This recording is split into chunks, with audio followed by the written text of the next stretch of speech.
Bonjour et bienvenue pour ce rendez-vous hebdomadaire de décryptage de l'actualité économique et géopolitique en mode affranchi.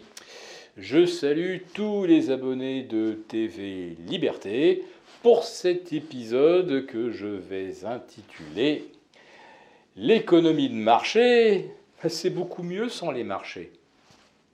Cette conclusion, beaucoup d'investisseurs ont fini par s'y ranger, parce que depuis l'après-crise de 2008-2009, on a compris que les banques centrales ont largement pris le contrôle des marchés, et surtout de sa composante la plus fondamentale, et celle pour lesquelles des milliers, voire des millions d'intelligences confrontent leur point de vue. Le marché sert à déterminer le risque. Quand faut-il en prendre? Quand faut-il cesser d'en prendre? Eh bien, les banques centrales, elles, ont résolu le problème. Les marchés n'ont plus à se préoccuper de savoir si le risque est light ou élevé. Avec les banques centrales, il n'y a plus jamais de risque. Elles ont éteint le risque. Et la meilleure preuve est que les taux étaient revenus à zéro. Puisque vous ne risquez rien en prêtant votre argent, vous ne serez donc pas rémunéré. La rémunération de l'argent, c'est la mesure du risque. Donc si les banques centrales ont ramené le taux auquel on emprunte à zéro, c'est que donc il n'y a aucun risque à prêter ou à emprunter.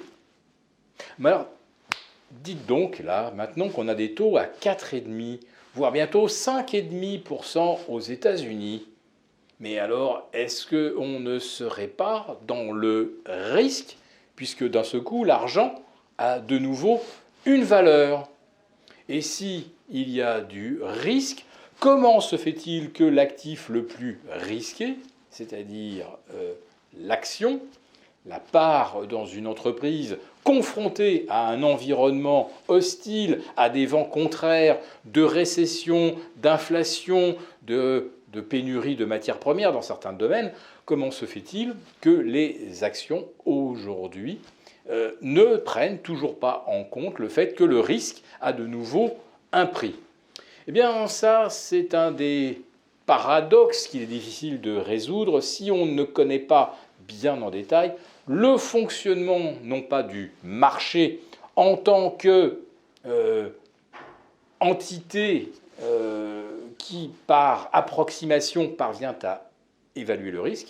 Je vous parle, moi, du marché interbancaire, c'est-à-dire les échanges de flux de capitaux entre banques qui sont toutes, on va dire, les contreparties les unes des autres ou les garanties les unes des autres. Toute banque se réassure auprès de sa consoeur. Et donc là, il y a un marché qui s'appelle l'interbancaire. Et quand d'un seul coup ce marché se grippe, ça veut dire que les banques elles-mêmes ne se font plus confiance. Et que donc il y a d'un seul coup une forte perception d'un risque sous-jacent. Et les banques centrales, qu'est-ce qu'elles viennent faire? Eh bien, elles viennent rajouter les liquidités que les banques ne veulent plus s'échanger entre elles pour à nouveau abolir le risque. Sauf que maintenant, le risque est partout. Si les banques ne se font plus confiance entre elles, c'est parce qu'elles savent que les emprunteurs eux-mêmes ont des problèmes. Et toutes les banques ont des emprunteurs qui aujourd'hui ont des problèmes avec l'éclatement de la bulle immobilière, avec la flambée du prix de l'électricité, ça c'est pour les Français, du prix du gaz, ça c'est pour les industriels allemands.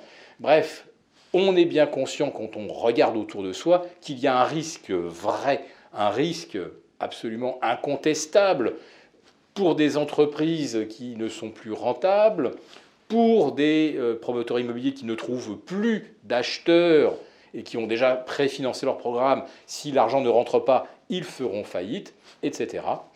On a donc devant nous un véritable mur de récession, mais tout fonctionne comme si il n'y avait toujours pas de marché et de valeur marché au risque. Vous comprenez bien que ce genre d'illusion ne passera probablement pas l'été.